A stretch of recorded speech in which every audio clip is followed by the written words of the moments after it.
Lona owesifazane ongowokudabuka eMalawi noneminyaka engama-21 uthi ubegulelwa ingane yakhe ibuyisa ikhishwa yisisu.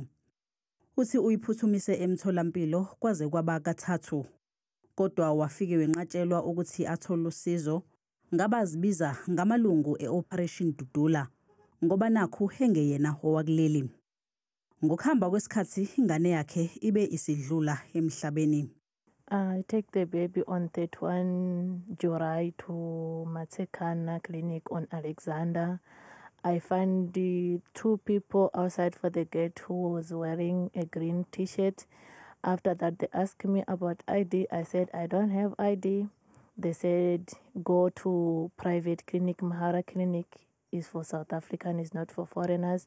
Uthi uze walithola usizo emtholampilo ozimele kodwa ubeseshiwe isikhathi. I take the baby on private clinic. They're also on Johannesburg. They helped me. The same day on 1 August, the baby died. Uthi ufuna ubulungiswa kanti ucela uhulumeni ukuthi angenelele kulolu daba. I want like the policies and president or those people for South African to help the foreigners. Mustn't choose that this is the foreigners because all of us, they are black people. Ezinye izakhamuzi zinembuzo ngobukhona be-Operation Dudula emtholampilo kodwa ke ingathathelwa izinyathelo.